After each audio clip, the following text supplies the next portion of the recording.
अस्सलाम वालेकुम नाज़रीन, आप देख रहे हैं प्रोग्राम दो टोक। मैं हूं किरण नाज। जंगी जुनून में मुब्तला इजराइल मुसलसल दुनिया को खूनी जंग में धकेलने की कोशिशों में लगा हुआ है।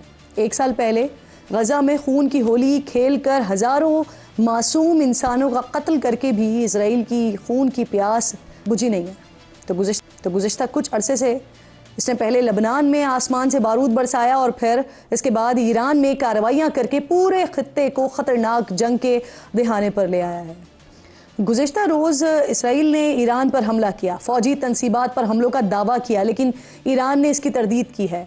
कहा कि फ़ौजी तनसीबात पर हमलों को कामयाबी से रोका गया है। इस कोशिश में 2 फ़ौजी शहीद भी हुए हैं। साथ ही ईरान ने इसराइल को ख़बरदार किया है कि जवाब के लिए तैयार रहें।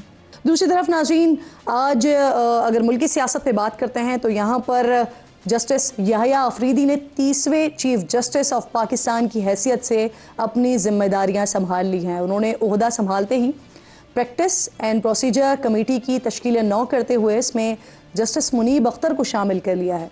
कमेटी में जस्टिस मंसूर अली शाह भी होंगे। साथ ही उन्होंने फुल कोर्ट मीटिंग भी बुला ली है और केसेस की बराह रास्त नशरियात के लिए एक कदम आगे बढ़ते हुए लाइव स्ट्रीमिंग की सहूलत सुप्रीम कोर्ट के तमाम कमरों में फराहम करने का फ़ैसला किया है।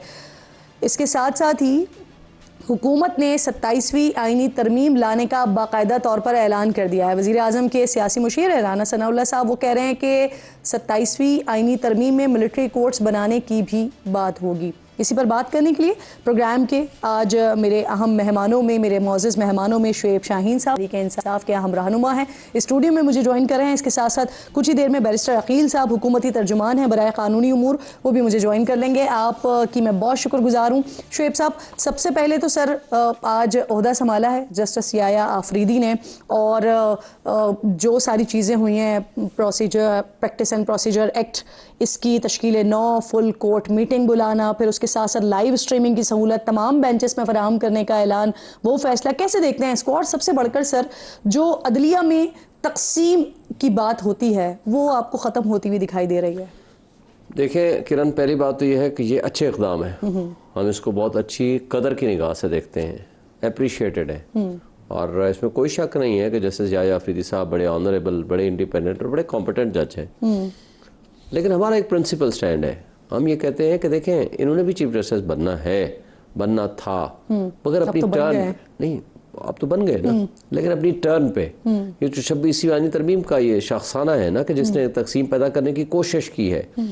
लेकिन ये अच्छी बात है कि वो एक इंडिपेंडेंट जज के तौर पर अपने आप को उन्होंने मनवाया है। ये एक पॉजिटिव स्टेप है। बाकी तो इंसान का किरदार साबित करता है ना जी। हमारा जो एक प्रिंसिपल स्टैंड है कि पहले जस्टिस मंसूर अली शाह साहब बने जो सीनियर मोस्ट जज हैं, क्योंकि उनके ऊपर भी कोई एतराज़ नहीं है सिवाय इस बात के कि उन्होंने एक फैसला दे दिया। क्या फैसले की बुनियाद पर एक सीनियर मोस्ट जज को आप आउस्ट कर देंगे? दूसरा, जस्टिस मुनीब अख्तर साहब, तीसरे नंबर पे फिर इनका आएगा। इन्होंने 2030 या 31 में रिटायर होना है। तो अब एक शख्स ने रिटायरमेंट की एक एज उसके पास है, हमने इस आउट ऑफ टर्न एलिवेशन की मुखालफत करते हैं। हम ये समझते हैं कि इस तरह पैदा होगी, इस तरह जो जूनियर मोस्ट लोग होंगे वो हुकूमत की निगाह की तरफ देखेंगे, इंडिपेंडेंटली फैसले मुतासर होंगे। वो ये सोचेंगे कि अगर हमने कोई मुश्किल फैसला कर दिया या कोई ऐसा फैसला कर दिया कि जिसके ज़रिए हुकूमत नाराज़ हो जाए तो वो पार्लिमानी कमेटी में उठा करके हमें आउस्ट कर देगी। तो इस तरह के फैसलों को बुनियाद बनाकर ये आज़ाद अदलिया पे ऊपर हमला है। अब सर क्योंकि पीर को फुल कोर्ट मीटिंग होने जा रही है, अस्सलाम वालेकुम, अकील साहब भी ज्वाइन कर चुके हैं प्रोग्राम में। अब सर यकीनी तौर पर ये जो फुल कोर्ट मीटिंग होगी ये इंतज़ामी उमूर पर होगी, इंतज़ामी मामलात पर होगी। आप चूँकि वकील भी हैं, इन मामलात को करीब से जानते हैं, समझते हैं, देखते हैं, तो क्या बड़े फैसले हो सकते हैं और क्या ऑर्डिनेंस के हवाले से भी कोई चीज़ आ सकती है हमारे सामने? देखिए, बिल्कुल आ सकती है। एक बात तो यह है कि ऑर्डिनेंस और एक्ट का इतलाक करते हुए उन्होंने कमेटी भी रिकॉन्स्टिट्यूट कर दी।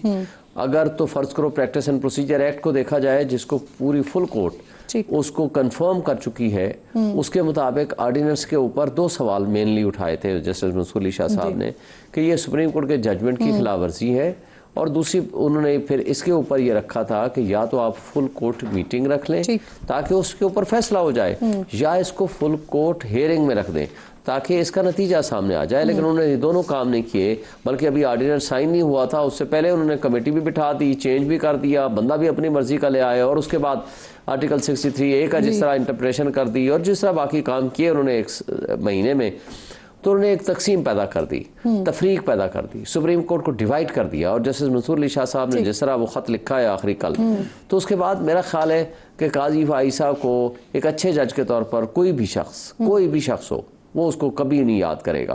तो मैं ये समझता हूँ कि ये इबरत का मकाम है कि आप बतौर जस्टिस हूँ तो आपकी इज्जत ज्यादा हो, बतौर चीफ जस्टिस आप रिटायर हो रहे हूँ तो आपके अपने जज आपके ऊपर सरेआम आपको अदालत की, सुप्रीम कोर्ट की डिग्निटी कम करने का इल्जाम लगाएं, तो ये काबिल अफसोस बात है। बैरिस्टर अकील साहब बहुत शुक्रिया। अस्सलाम वालेकुम सर। चीफ जस्टिस ने ओहदा संभाला और आते ही जो पहला काम है वो प्रैक्टिस एंड प्रोसीजर कमेटी की तश्कील 9 करके किया है। जस्टिस मुनीब साहब की वापसी हुई है, कमेटी का हिस्सा उन्हें बना दिया गया। वैसे तो ये ऑब्वियसली ये चीफ जस्टिस साहब का इस्तेहकाक है, लेकिन हुकूमत जो ऑर्डिनेंस लाई थी उसकी बुनियादी वजह जस्टिस मुनीब की रिप्लेसमेंट नहीं थी सर?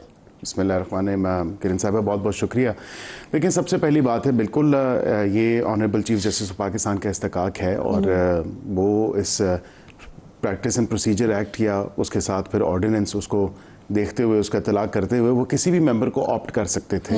उन्होंने चूज़ किया सीनियर मोस्ट, उसमें कोई ऐसी बात नहीं, कोई उसमें कतगन नहीं। जहाँ पे जो बात आपने की कि उस वक़्त आपने देखा था कि जो रीजंस सामने आई थी एक ख़त के थ्रू, और क्योंकि इज़्ज़त माब जज साहब जो हैं वो उनके ऊपर वो ज़्यादातर उनका जो भी डिमीनर बयान किया गया विद इन कोर्ट प्रोसीडिंग्स के हवाले से, तो वो उस हवाले से था। अब हर जो चीफ जस्टिस आता है उसकी अपनी एक पॉलिसी होती है, उसके अपने एक एडमिनिस्ट्रेटिव मेजर्स होते हैं। यहाँ पे फुल कोर्ट तो देखें वो अपने एडमिनिस्ट्रेटिव मामलात को करेंगे, बिल्कुल बजा फरमाया। फुल कोर्ट का कतन ये मतलब नहीं है कि कोई सनसनी फैलने वाली है, वो रूटीन एडमिनिस्ट्रेटिव उनके मामलात हैं, वो उस हवाले से वो देखें, कोई सनसनी कतन नहीं है।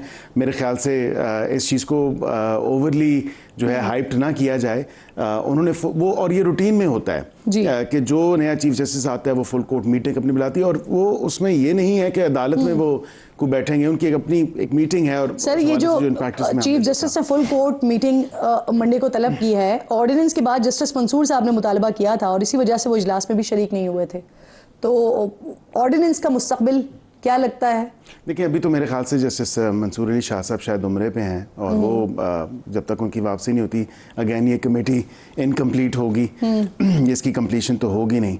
अगर वो वापस आ गए तो फिर डेफिनेटली कमेटी है। और इस कमेटी का मैं आपको ये बता दूं कि 191A के बाद जो 26वीं तरमीम के बाद आर्टिकल 191A है, उसमें बताया गया है कि बेंचेस होंगे और benches judicial commission of Pakistan वो करेगा फ्रॉम टाइम टू टाइम।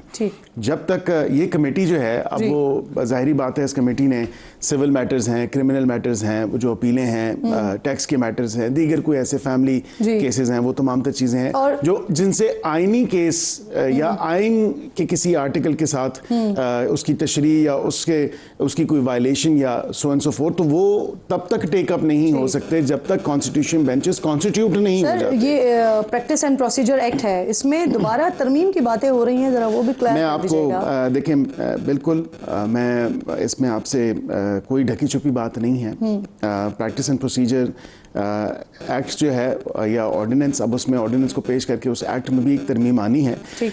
जब भी कभी लेजिस्लेशन होती है या आईनी तरमीम होती है, उसके साथ उसकी सबऑर्डिनेट या सपोर्टिव लेजिस्लेशन जो है उसमें तरमीम होनी होती है, क्योंकि जब आपके थोड़ा सा एक सिस्टम में चेंज आता है या आप कोई ऐसी चेंज इंट्रोड्यूस कराते हैं जिसके ऊपर जो एग्जिस्टिंग लेजिस्लेशन में आएगी कोई ना कोई ऐसा इफेक्ट, तो उसमें फिर चेंज आना जरूरी होता है। इसमें यहाँ पे क्या जरूरी है? यहाँ पे 184(3) के हवाले से जो है वो इसमें चेंज आना है। अब वो या तो कम्प्लीटली एंड एंटायरली वो ओमिट होगा, क्योंकि एक्सक्लूजन है। अब 191 ए के बाद थोड़ा सा मैं इसको आसान कर दूं क्योंकि टेक्निकल ये बात है कि जब आर्टिकल 191 ए इंसर्ट हुआ 26वीं आईनी तरमीम के बाद, वो ये कहता है कि अब बेंचेस बनेंगे, जुडिशल कमीशन ऑफ पाकिस्तान ही वो बेंचेस बनाएगा फ्रॉम टाइम टू टाइम, और जितने नंबर ऑफ जजेस या जितने बेंचेस वो बनाते हैं।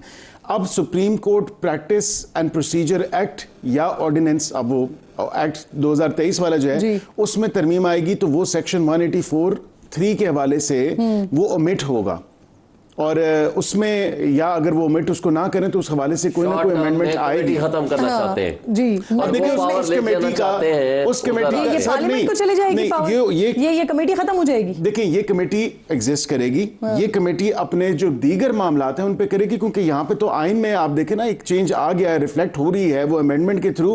अब ये काम जुडिशल कमीशन ऑफ पाकिस्तान कौन करेगा? जुडिशल कमीशन ऑफ पाकिस्तान करेगा, जिसमें टॉप जो है वो 5 आपके चीफ जस्टिस हैं।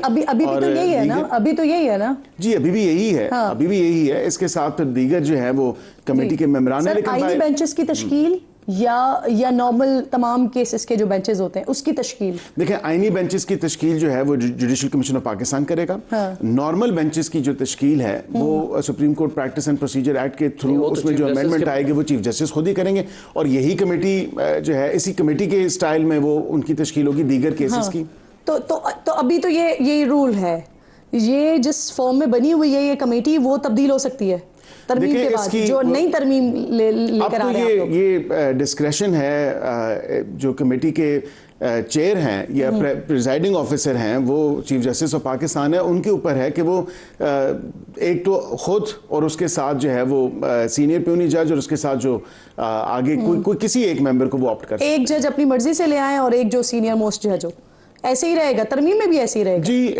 तरमीम में शायद उसकी कोई नोक पलक देखी जाए, लेकिन आई थिंक कि अब क्योंकि ये हो गया है थ्रू अमेंडमेंट, क्या नोक पलक क्या देखी जाए कि क्या है बिजली का अंदाज दो, मैं चाहते क्या हो भाई, वो ना कौम को पता चल रहा है।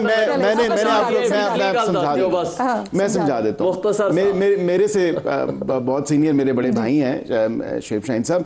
देखिए इसमें कमेटी की अगर यही फॉर्मेशन भी रहती है कि चीफ जस्टिस और साथ में सीनियर प्यूनी और उसके साथ किसी एक मेंबर को ऑप्ट करे, तो हो सकता है यही कंटिन्यू करे, कोई इसमें चेंज करने की जरूरत नहीं है।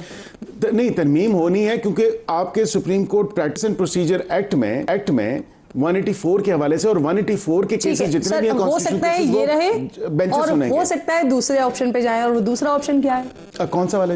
यही आप कह रहे हैं ना कि हो सकता है यही फॉर्मेशन रहे। हाँ हो सकता है, या फिर हो सकता है इसकी एग्जिस्टिंग फॉर्मेशन जो इससे पहले इससे प्रायर फॉर्मेशन थी वो अब देख रहे हैं कि उसका इफेक्ट पहले क्या थी, जरा वो भी कॉन्स्टिट्यूशनल अमेंडमेंट का क्या, दो सीनियर जजेस थे, सीनियर मोस्ट थे, अभी तो वो कॉम्पोजिशन उसी तरह ही उन्होंने वो कर दी। लेकिन आई थिंक चॉइस होनी चाहिए, ये नहीं कि किसी एक मेंबर की अनअवेलेबिलिटी की वजह से जो है वो कानूनी तरमीम है और वो 27वीं एक अलग आ जाएगी। मुझे ये बताइए कि जो सीनियर मोस्ट जज है वो भी अगर कोई अवेलेबल नहीं है तो दूसरा जज शामिल हो जाएगा इसमें कमेटी में? अभी तो ऑर्डिनेंस में ये बात लाई जाएगी। तो अच्छा अभी ऑर्डिनेंस में है जी, ऑर्डिनेंस में ये नहीं, ऑर्डिनेंस में ये है कि चीफ जस्टिस, सीनियर मोस्ट जज और एक जज जिसको चीफ जस्टिस नॉमिनेट करे, ये ऑर्डिनेंस में। लेकिन अगर अवेलेबिलिटी और नॉन अवेलेबिलिटी इज नो, कहीं नहीं लिखा हुआ। ये है कि चीफ जस्टिस खुद, सीनियर मोस्ट खुद, उसके बाद सीनियर प्यूनी जिसे हम आम जबान में कहते हैं, और अगर वो अवेलेबल ना हो तो, और अगर वो अवेलेबल ना हो तो फिर उसका कुछ नहीं लिखा हुआ, लिखा नहीं उस पर, तो इसलिए वो फिर लेकर आ रहे हैं आप लोग क्या लाना चाह रहे हैं? देखिए मेरे ख्याल से अगर सीनियर प्यूनी अगर नहीं बैठना चाहते इस कमेटी में, बिकॉज वो अब तो ये देखने वाली बात है कि इस कमेटी में पिछली दफा वो नहीं बैठे, आप क्या लाना चाह रहे हैं? पिछली जरूर कह सकता हूँ, पिछली दफा अगर वो इसमें इस इंस्टेंस को भी आपको फैक्टर इन करना पड़ेगा कि पिछली दफा तो पिछले जो चीफ जस्टिस है, फॉर्मर चीफ जस्टिस, वो जब ये ऑर्डिनेंस का आया और इतलाक हुआ तो वो इस कमेटी में नहीं बैठे, उन्होंने कहा ये ऑर्डिनेंस के मैं खिलाफ हूँ, या ऑर्डिनेंस जो है इन सो मेनी वर्ड्स उन्होंने कहा कि ऑर्डिनेंस मतलब एक्सक्लूजन की तरफ आया है। लेकिन ये बात है जरूर कि इसमें आई थिंक इसको इसी तरह रखा जाएगा, लेकिन ये इस चीज को फैक्टर इन जरूर करेंगे, अगर सीनियर प्यूनी जज साहब नहीं बैठते तो फिर the chief justice should have the option of adopting या इनकलकेटिंग 2 जजेस जो वो खुद कर सकते हैं। हाँ, वो सीनियर जजेस कोई से भी 2 जज उसके जो है वो इंडक्ट कर सकते हैं। बिल्कुल ठीक। अच्छा, अब मुझे एक और चीज़ बताइए, जो मैं 27वीं तरमीम की बात करी थी, इसके अहम पॉइंट्स क्या होंगे, क्योंकि आज राना सनाउल्लाह साहब ने बाकायदा तौर पर बता दिया है। तो क्या मिलिट्री कोर्ट्स और बल्दियाती इदारों को बराह रास्त फंड्स के हवाले से मामलात इसके ऊपर फाइनलाइज हो रहे हैं, हो क्या रहा है इसमें? एक तो जो हमारी MQM के साथ हमारे इत्तेहादी हैं, उनके साथ हमारी जो बातचीत 140A 140A बल्दियात के हवाले से जो है कि बल्दियाती इदारों को आपने और ज़्यादा जो है एम्पावर करना है, और उसमें थोड़ी चेंजेस हैं। एक तो हमारी बिल्कुल उनके साथ बात है कि नेक्स्ट जो आईनी तरमीम होगी उसमें डेफिनेटली इसको दूसरी इत्तेहादी पीपल्स पार्टी वो देखें, उनके साथ भी डिस्कशन हुई है, और ये हमारे दोनों इत्तेहादी हैं, और ये नहीं है कि किसी एक इत्तेहादी को दूसरे इत्तेहादी पे फौकियत है। और मिलिट्री कोर्ट्स, देखें, मिलिट्री कोर्ट्स के हवाले से मैं अभी हतमी तौर पे तो नहीं बता सकता, लेकिन बिल्कुल उसको देखा जा सकता है कि अभी तो क्योंकि कानून इजाजत देता है सिविलियंस का ट्रायल मिलिट्री कोर्ट्स में करने के लिए, लेकिन अभी कबल अज़ वक्त होगा। नहीं देता कि उसको सेटिसाइड कर चुकी है कोर्ट। वो जो जैसे सरबराही में 5 मोअज़्ज़ज़ जज साहबान ने फैसला दिया, स्टे उसके ऊपर जरूर मौजूद है। टेक्निकल पॉइंट है, मैं जरूर एक सेकंड बाद, स्टे जरूर मौजूद है, मगर उस लॉ को जो सिविलियंस का ट्रायल की इजाजत देता है उसको सेटिसाइड और अल्ट्रा वायरीज और अनकॉन्स्टिट्यूशनल डिक्लेयर कर चुकी है। नहीं किया। मैं उसमें थोड़ा सा सर आपको, मैं सुप्रीम कोर्ट की जजमेंट है उसमें उन्होंने ये कहा था, एक टेक्निकल पॉइंट ऐसे आसान कर दें सर, ये जो 27वीं आईनी तरमीम में मिलिट्री कोर्ट्स के हवाले से आप लोग जा रहे हैं, तो इसमें सिविलियंस का ट्रायल होगा, हो सकेगा? देखिए, अभी क्योंकि कोई हतमी चीज या हतमी शक्ल तो सामने नहीं आई, या 140A के हवाले से नहीं, 140A के हवाले से मैं आपको बता सकता हूँ, वो जरूर हम अंडर कंसिडरेशन है। इसी तरह जो है इसके अलावा दीगर कोई ऐसे कुछ अगर सुकम है, तो मैं ये बात इसलिए आपसे बारहा पूछ रही हूं क्योंकि राणा साहब तो खुलकर कह रहे हैं ना कि मिलिट्री कोर्ट्स बनाएंगे, तो इट मींस कि कहीं ना कहीं कोई सोच तो पाई जाती है, या कोई ना कोई चीज पेपर पे आ गई है कि जिसके बाद उन्होंने ये बात की, और वो स्पेसिफिक एरियाज के लिए होंगे, जो जंगज़दा एरियाज हैं उनके लिए होंगे ये मिलिट्री कोर्ट्स। उसमें स्पेशल कोर्ट्स भी तो KPK साइड, वो तो कोई ऐसी बात नहीं है। दहशतगर्दों के हवाले से देखें, दहशतगर्दी अदालत मौजूद है, लेकिन उसमें जो वहाँ पे प्रोसीडिंग्स चलती हैं, जो हमने पिछले 2 दिहाइयाँ उठा के देख लें या 1 दिहाई में देख लें कि कितना उसमें कोई जो है इंसाफ। बेनज़ीर भुट्टो साहिबा का अपना जो केस था, शहीद मोहतरमा का, आप उठा लें, 99% आप देखें उसके दहशतगर्दी अदालत में गया, तमाम मुसलमान बरी हुए, और 2 पुलिस वालों को किरण साहब उन्होंने सजा दे दी। तो ये तो आपकी दहशतगर्दी की अदालतें जो है, इंसदाद दहशतगर्दी की अदालत ने इस तरह काम किया, तो इसमें बिल्कुल और ज्यादा बेहतरी की मजीद जो है इम्प्रूवमेंट की। शेख साहब, मैं आपकी तरफ आ रही हूँ। आपके पार्लिमानी लीडर ज़ैन कुरैशी साहब, उन्होंने इस्तीफा दे दिया, या उनके ऊपर जो पिछले दिनों में जिस तरह के इल्ज़ामात लगे बाकायदा सोशल मीडिया पे, अब एक ज़ैन कुरैशी साहब भी उन नामों में शामिल थे जिनके लिए आप लोग बार बार कह रहे थे कि वो बिक गए हैं, तो अब उन्होंने ये दे दिया है इस्तीफ़ा, और वो कह रहे हैं कि जब तक शफाफ तहकीकात नहीं हो जाती तब तक के लिए वो मुस्ताफ़ी हुए हैं। तो क्या पार्टी उनके जवाब से मुतमईन नहीं है, और क्या उनके खिलाफ आप लोग कोई तहकीकात वगैरह भी करने जा रहे हैं? देखिए, एक आध बात का जवाब दे के आपके डायरेक्ट उसमें आता हूँ। देखें, पहली बात तो यह है कि इनको खुद को नहीं पता कि ये करना क्या चाहते हैं। दहशतगर्दी को अगर ये बाकी संजीदगी के साथ उसके मसाइल का हल करना चाहें, तो मैं आपको वाज़ेह तौर पर बता रहा हूँ कि इस्लामाबाद का आप सिर्फ रिकॉर्ड उठा लें, 95 से 99% केसेस पिछले 3 साल से दहशतगर्दी के सिर्फ हमारे खिलाफ है, PTI के खिलाफ, इंक्लूडिंग माई सेल्फ। मेरे खिलाफ 9 दहशतगर्दी के पर्चे हैं। ये क्या संजीदगी के साथ दहशतगर्दों को रोकने की कोशिश करेंगे? सारे वसाइल तो आप इस्तेमाल कर रहे हैं पॉलिटिकल वर्कर्स के खिलाफ। इनका कुछ और मकसद नहीं है। तरदीद करें सर, राणा साहब की तरदीद की हैसियत क्या है? इनकी क्या हैसियत है? ऐसा अगर कुछ नहीं है तो मुझे बता दें, पिछले 3.5 साल से, पिछले 1.5 साल से लेके बैठे हुए और सुप्रीम कोर्ट को अनकॉन्स्टिट्यूशनल मैं स्पेसिफिकली सर मिलिट्री कोर्ट्स के हवाले से बात कर रही हूं, लेकिन चले अब आप मेरे सवाल पे आ जाए ना सर। अब आप आ जाए आपके सवाल के। देखिए, ज़ैन कुरैशी के बारे में कि ये हमने शो कॉज नोटिस दे दिया, 4 दिन से वो हमारे साथ राब्ते में नहीं थे, वो जवाब दे दे और इंक्वायरी हम करेंगे। अगर तो हम उसके जवाब से मुतमैन होंगे, अभी तक जवाब ऑफिशियली नहीं आया। अच्छा किया उन्होंने रिजाइन कर दिया, और इसलिए कि ताकि शफाफ इंक्वायरी हो, और अगर फर्ज करो वो बेगुनाह साबित होते हैं तो हम उसके खिलाफ एक्शन नहीं लेंगे। अगर वो गुनाहगार साबित होते हैं तो हम उनके खिलाफ कानून के मुताबिक कार्रवाई करेंगे। इसमें कोई शक नहीं कि उसके वाले साहब ने एक बेहतरीन लीडर के तौर पर वो आज भी खड़े हैं, वो कैदोबंद की सोबतें बर्दाश्त कर रहे हैं, लेकिन इस सब कुछ के बावजूद कोई भी हो, पिछले आईनी तरमीम से लेकर वो पिछले 4 दिन में जैन कुरैशी की फैमिली से मुसलसल राब्ते में थी और उनसे बार बार पूछ रही थी। वो कह रहे थे कि हम कैटेगोरिकली की बात आपको बता रहे हैं कि जैन कुरैशी वोट, उनकी फैमिली जराए के साथ मैं राब्ते में थी। और मैंने आखिरी वक्त में जब वो 2-2:30 बजे का वक्त था उस वक्त भी मैंने उनकी फैमिली से पूछा, उन्होंने कहा नहीं वो वोट नहीं देंगे, ज़हूर कुरैशी के साथ पीटीआई जो है कॉन्फ्लिक्ट कर रही है, मिक्स कर रही है, लेकिन मैं वोट नहीं दूंगा। ये बात हुई है मेरी उनसे। और वैसे भी मेरी वजाहत सुन ले। देखिए यही बात वो लिख के दे दे। हमारा एतराज उनके ऊपर सिर्फ ये है कि 4 दिन से आप राब्ते में क्यों नहीं थे। 2 सिर्फ जवाब बनते हैं, राब्ते में नहीं थे, जानबूझ के नहीं थे। वो उसकी ऑफिशियली स्टेटमेंट दे देंगे। अगर वो दे देंगे कि वो सेटिस्फाई कर देंगे पार्टी को कि जी मैं किसी की कस्टडी में था या मेंटल शॉक में था या किसी ऐसी कैफियत में था कि मैं आपको रिस्पॉन्ड नहीं कर सकता, रिजर्व में रखा हुआ था, हमने उनको क्लियर कर दे। और अगर ये साबित होता है तो हम ये नहीं देखेंगे कि ये शाम बहुत अफसोस की बात है, बहुत अफसोस की बात है किरण साहिबा के एक वो ऑनरेबल मेंबर हैं हाउस के और इनकी पार्टी के लिए उनके वालिद साहब ने इतनी बेपहा कुर्बानियां दी और इतना ज्यादा जो है उनकी फैमिली भी पूरी पार्टी को के साथ लगी हुई है। और वो भी जब देखें बात हुई कि गालिबन उनकी वाइफ की भी कहीं जाने की या इस हवाले से, तो उस सारे सिचुएशन में शक की बुनियाद अभी भी वो उन्हीं पे कर रहे हैं।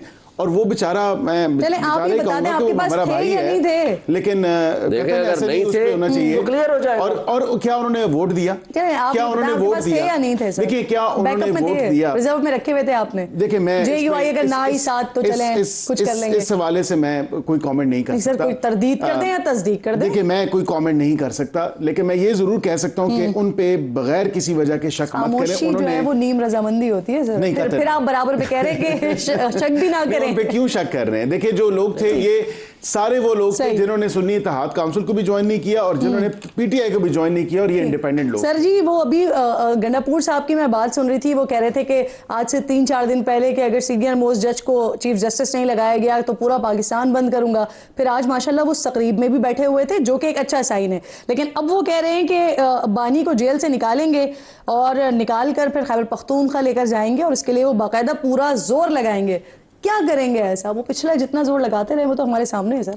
देखें इसके कई एस्पेक्ट्स होते हैं, तहरीक चलाना और तहरीक के साथ साथ लीगल अपनी बैटल जारी रखना। आज आपको पता है सिर्फ एक मुकदमा रह गया है जिसमें उनकी जमानत नहीं हुई और ये वो मुकदमा है जो तोशाखाना 2 और तोशाखाना 2 में आपको पता है बुशरा बीबी का जब केस आया आ करके सारा नैब ने सिर्फ एक बात की। और इस केस पे जमानत के बाद तोशाखाना 2 में जमानत के बाद इमरान खान रिहा हो सकते हैं? रिहा हो सकते हैं, कोई और केस नहीं है। ठीक, इस वक्त तक कोई और केस नहीं है जिसमें या जमानत पे ना हो या उनके खिलाफ वो केसेस खत्म ना हो गए, जमानत बरी ना हो गए। अच्छा मुझे बताएं, जब बीबी का केस आया नैब ने सिर्फ एक बात की कि जी मुल्जिम तो हमारी बुशरा बीबी है। उन्होंने कहा फिर इमरान खान को क्यों रखा हुआ है? कि जी वो पब्लिक ऑफिस होल्डर थे, उनकी बीबी है, इसलिए हमने उनको रखा हुआ है इस केस में। हमारे पास कोई उसके खिलाफ एविडेंस नहीं है। This is the statement of the prosecutor in the court. तो मुझे बता दें उसके बाद कौन सा केस बाकी रह गया है? ठीक, आप कह रहे हैं सिवाय बदनीयती के, बेईमानी के और पॉलिटिकल विक्टिमाइजेशन के। हाँ सर ये बुशरा बीबी की रिहाई हुई, फिर खान साहब की बहनों की रिहाई हुई, ये किसी अंडरस्टैंडिंग का नतीजा है या नहीं? ये जरा क्लियर कर दें। अंडरस्टैंडिंग क्यों होगी? बदमाशी से रखा हुआ था, बेईमानी से रखा हुआ था, उनको तो जवाब अपनी बारी पे बात कर लेना, मेहरबानी करें।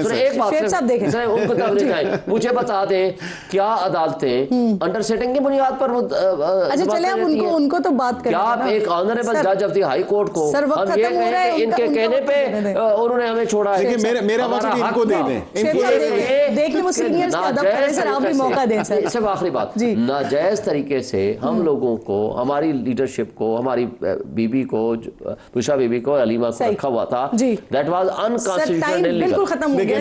मैं ये जरूर कहूंगा जो तमाम तर उन्होंने उनकी क्राइम्स हैं या जो उन्होंने क्राइम्स कमिट किए हैं उन्हीं की सजा उनको मिली है। और उसी हवाले से मैं समझता हूँ कि देखें अंडरस्टैंडिंग के थ्रू बाहर आई है, खवातीन के साथ वैसे ही लीनियंसी होती है हमारे इस माशरे में और through judgements of the court as well.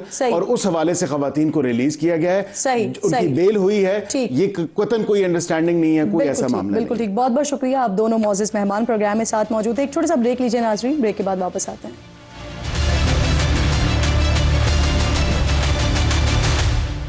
Programme के इस हिस्से में मुझे फैसल चौधरी साहब ज्वाइन कर चुके हैं। सीनियर वकील हैं, पाकिस्तान तहरीके इंसाफ से ताल्लुक़ रहा है, अब भी पाकिस्तान तहरीके इंसाफ का हिस्सा हैं। ये बात करने के लिए फैसल साहब मेरे साथ मौजूद हैं। बहुत शुक्रिया फैसल साहब। अस्सलाम वालेकुम। सबसे पहले तो सर ये फरमाइएगा कि आप पीटीआई की कानूनी टीम का हिस्सा इस वक्त हैं या नहीं है, क्योंकि कल खबर चली कि आपको कानूनी टीम से निकाल दिया गया है। अब खबर आई है कि आपने खान को जेल में सहूलत फराहम करने के लिए हाई कोर्ट में दरख्वास्त दायर कर दी है। तो फैसल साहब जरा इसको क्लियर कर दीजिएगा। जी देखिए, मुझे जो पटिशन फाइल करने का पहले तो डायरेक्शन दी थी खान साहब ने जब मेरी उनसे मीटिंग हुई थी, ठीक है, और उसके बाद गौहर खान साहब ने जो है आज मुझे कहा कि आप फाइल करें। मुझे अभी पता चला है कि उन्होंने कोई ट्वीट की है इस बारे में और शायद वो कुछ किसी दबाव में आए हैं, तो मैं तो दबाव में नहीं आता।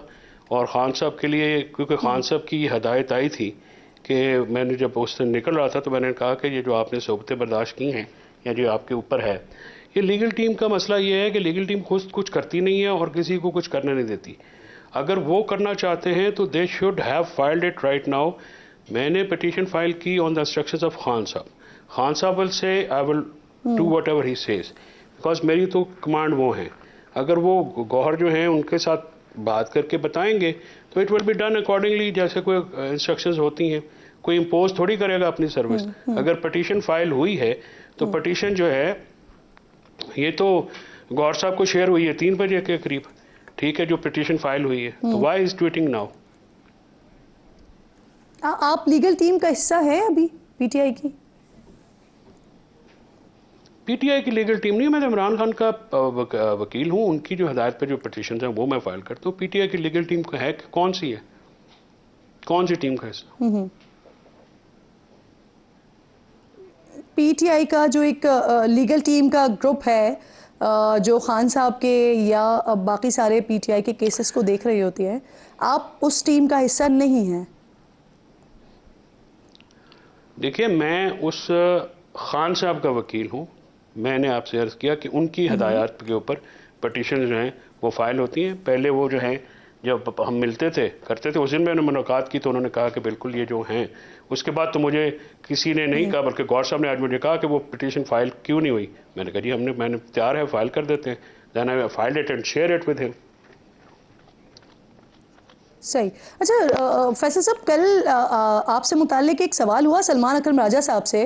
वो यकीनन आपने सुना होगा। मैं छोड़ें जी उसको, आप अपना कोई सवाल है तो आप करना चाहें तो कर लें। फिर नहीं, आप अपना कोई सवाल है तो करें। I will not respect this question. वो तो मेरे लिए भी उनका स्टेटस वही है जो अगर वो कहेंगे तो I don't care. I don't really reckon him as something to जिसके बारे में बात भी करूं, मेरा वक्त ज़ाया होता है। सही सही। सर, सलमान अकरम साहब के स्टेटमेंट पर आप जवाब नहीं देना चाह रहे फैसल साहब? मैं इसको वर्थ समझता ही नहीं हूँ कि इसका जवाब दूँ। सही। सर, ये सब कुछ बानी से मुलाकात हुई आपकी, उसके बाद हुआ? आपने बानी से ऐसा क्या कहा था? बानी कौन थी कि इमरान खान साहब की बात करें? बानी कौन? Thank you. इमरान खान साहब की बात कर रही हूँ सर। नेम, उनकी पहचान है। बानी जो है it's a ridiculous word, I must say. I agitate. आप उनका नाम लें। चलें।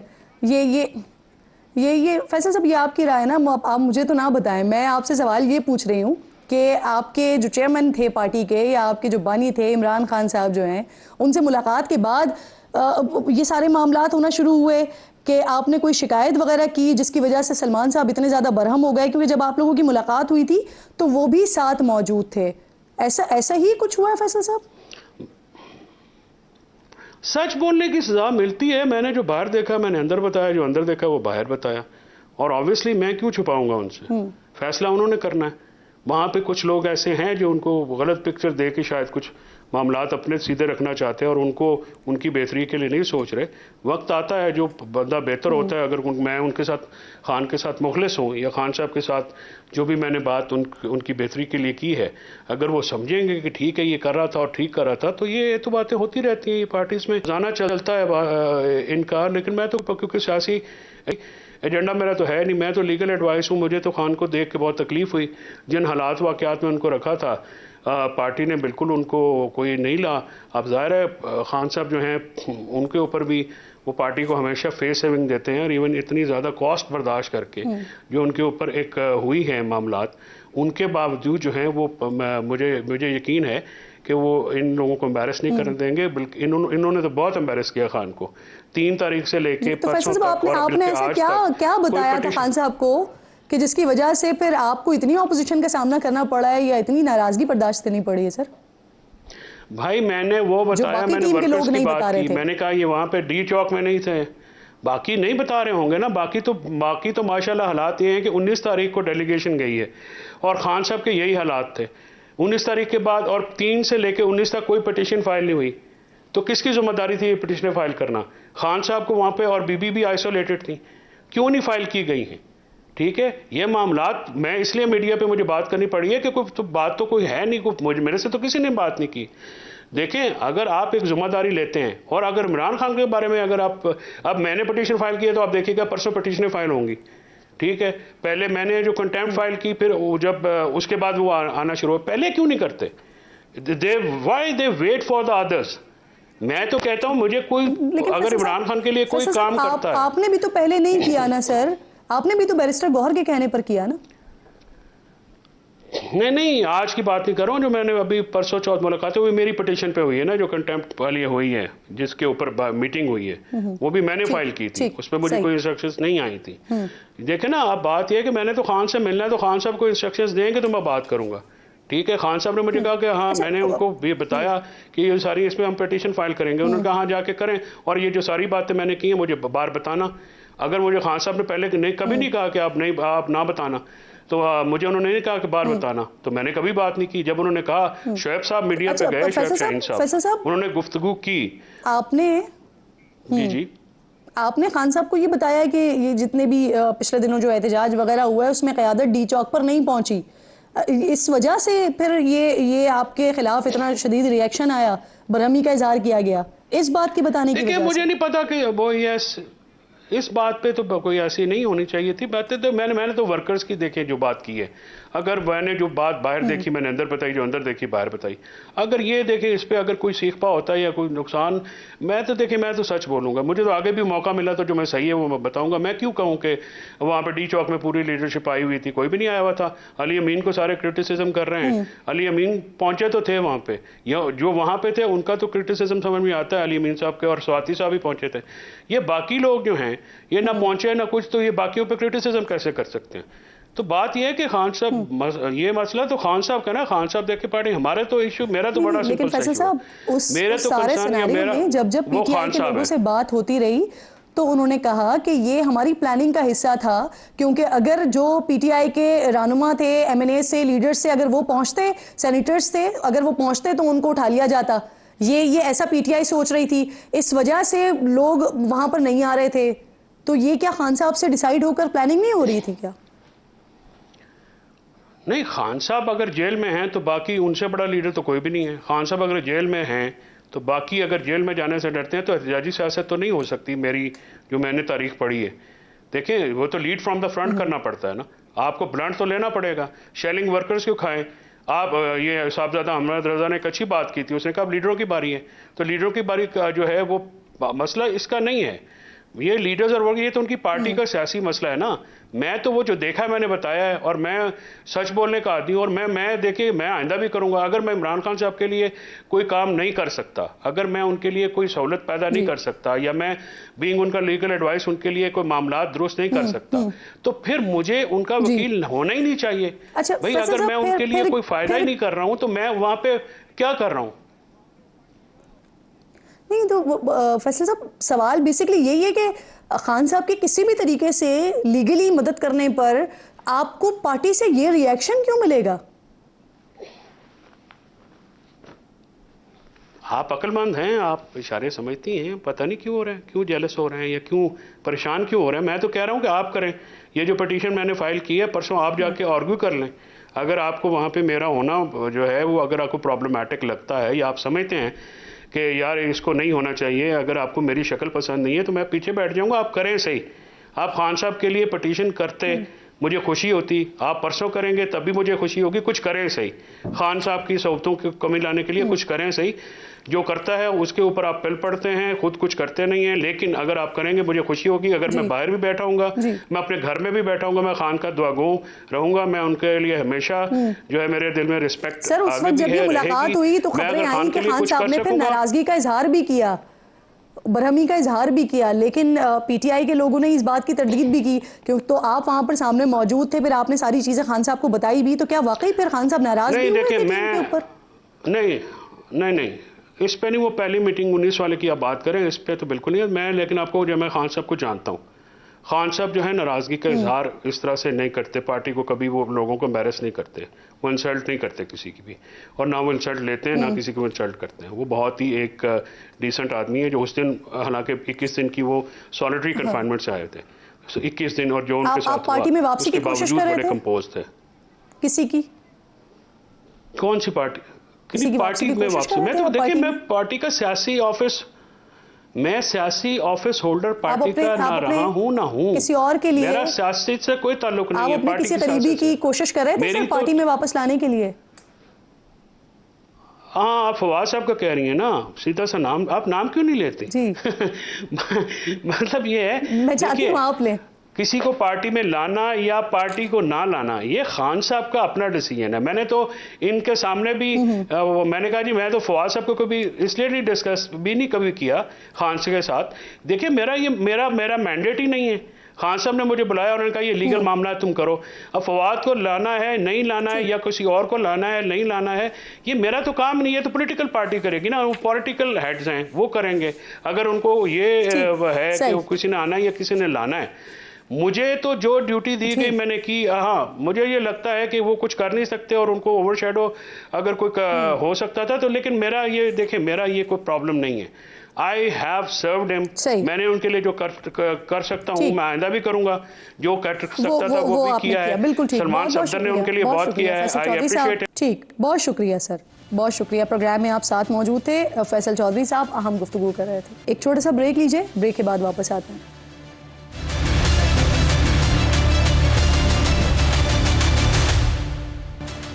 प्रोग्राम में एक बार फिर आपको खुशामदीद कहूँगी। तो नाज़रीन, मुल्तान में दूसरे टेस्ट मैच के पहले दिन उसके पिच पर छठे रोज़ का ताना देने वाले इंग्लिश क्रिकेट बोर्ड्स को देसी बॉयज़ ने वो छठी का दूध याद दिला दिया है कि पहले मुल्तान में मारा और अब रावलपिंडी में ढेर करके सीरीज़ की ट्रॉफी भी उठा लिया है। पाकिस्तान टीम की इस तारीखी जीत और गोरा साहब की टीम की तारीखी ठुकाई के बाद मेरा दिल चाह रहा है कि कम से कम एक बार तो इसी इंग्लिश बोर्ड से मैं पूछूं कि हाँ भाई कितने आदमी थे? सिर्फ 2, और तुम्हारे कितने थे? पूरे 11। फिर क्या हुआ? गिल्लियों पे गिल्लियां उड़ी। कितने शिकार हुए? पूरे 39। कितने ओवर्स करवाए? पूरे 181। छठे रोज का दाना देने वाले मुल्तान और में पूरे 5 दिन भी खेल नहीं पाए। वैसे बड़ी नाइंसाफी है, घर आए मेहमानों के साथ ऐसा करता है कोई भला? यानी दूसरे टेस्ट के लिए टीम में की गई तब्दीली को तब्दील न करना, होम एडवांटेज को सामने रखकर पिच बनाना और इंग्लिश टीम पर स्पिनर्स के ताबड़तोड़ अटैक की हिकमत अमली बरकरार रखना फिर काम कर गया है। शान मसूद की कप्तानी में जो कौमी टीम मुसलसल 6 टेस्ट मैचेस हार कर बेहाल हो चुकी थी, जो टीम हर बदतर रिकॉर्ड तोड़ कर बद से बदतर रिकॉर्ड में सबसे बढ़तर आ रही थी, जिस टीम को फरंगी टीम ने घर में घुसकर पहले टेस्ट मैच में इनिंग्स और 47 रन से मात दी थी, कौम भी जिस टीम से हर उम्मीद तोड़ चुकी थी, उसी टीम में चंद तब्दीलियों ने टीम की काया ही पलट डाली है। पहले मुल्तान में खेले गए दूसरे टेस्ट में इंग्लिश टीम को शाहीनों ने जेर किया और आज तीसरे और सीरीज के आखिरी टेस्ट मैच में रावलपिंडी में गोरी टीम का शिकार करके होम ग्राउंड पर जीत की 3.5 साला खुश्क साली का भी खात्मा कर डाला है। पाकिस्तान टीम ने आखिरी मरतबा 2021 में अपनी सरजमीन पर जनूबी अफ्रीका को 2 टेस्ट मैचेस की सीरीज में 2-0 से हराया था। जिसके बाद 2022 में कौमी टीम होम सीरीज़ में ऑस्ट्रेलिया और फिर रवा साल इंग्लैंड और बांग्लादेश से होम सीरीज़ हारी थी। कौमी टीम के इस बदले हुए रंग ढंग में स्पिनर्स नोमान अली और साजिद खान के संग ने बड़ा रंग जमाया है। मुल्तान टेस्ट में दोनों स्पिनर्स ने मिलकर इंग्लैंड टीम की 20 विकेट्स उखाड़ कर रख दी थी। तो रावलपिंडी टेस्ट में भी साजिद खान और नोमान ने स्पिन का ऐसा जादू चलाया कि 19 इंग्लिश बैटर्स को पवेलियन भगा दिया। साजिद खान रावलपिंडी स्टेडियम में 10 विकेट्स लेने वाले पहले स्पिनर भी बन गए हैं। साथ ही 2 टेस्ट मैचेस में 19 विकेट्स लेकर सीरीज के बेहतरीन खिलाड़ी का एजाज भी साजिद खान ने जीता। रावलपिंडी टेस्ट में कौमी टीम की जीत में स्पिनर्स के साथ साथ बैटिंग एंड पर सऊद शकील के 134 रन्स ने भी टीम की जीत मुमकिन बनाई है। पहली इनिंग में जब कौमी टीम की बैटिंग लाइन रेत की दीवार साबित हुई तो सऊद शकील चट्टान बनकर इंग्लिश बॉलर्स के आगे खड़े हो गए। पाकिस्तान की फतह के इस जश्न में जहां पाकिस्तानी स्पिनर्स साजिद खान, नोमान अली और सऊद शकील की वाह वाह हो रही है, ऐसे में दूसरे टेस्ट मैच से पहले सिलेक्शन कमेटी के कन्वीनर मुकर्रर किए जाने वाले आकिब जावेद के स्पिन पिचेस के इस्तेमाल के फैसले की तारीफ ना करना ये बड़ी ज्यादती हो जाएगी। आकिब जावेद ने जिस तरह होम कंडीशंस में होम टीम के लिए भरपूर एडवांटेज का फ़ायदा उठाने का प्लान बनाया है, वो वाकई काबिल तारीफ है। सोशल मीडिया पर पाकिस्तान की इस तारीखी फतह पर कुछ लोग तो आकिब जावेद को मैन ऑफ द मैच करार दे रहे हैं। यूं कुल मिलाकर साजिद और नुमान के स्पिन, सऊद और कामरान गुलाम की बैटिंग और आकिब जावेद की सोच ने इंग्लिश टीम के होश उड़ाकर अपनी क्रिकेट टीम से उम्मीदें टूटती हुई कौम को खुश कर दिया है। उम्मीद फिर से जाग उठी है। तो उम्मीद की जा सकती है कि क्रिकेट बोर्ड और क्रिकेट टीम दोनों ही अच्छे खेल और तगड़े फैसलों के इस सिलसिले को बरकरार रखेंगे और मुस्तकबिल में भी नताइज मिलते रहेंगे हमें। प्रोग्राम का वक्त ख़त्म हो गया। इंशाअल्लाह नाज़रीन से मुलाकात होगी कल। अपना और अपने मुल्क का ख़ास ख्याल रखिए। फ़लस्तीन को अपनी दुआओं में याद रखिए। अल्लाह निगहबान।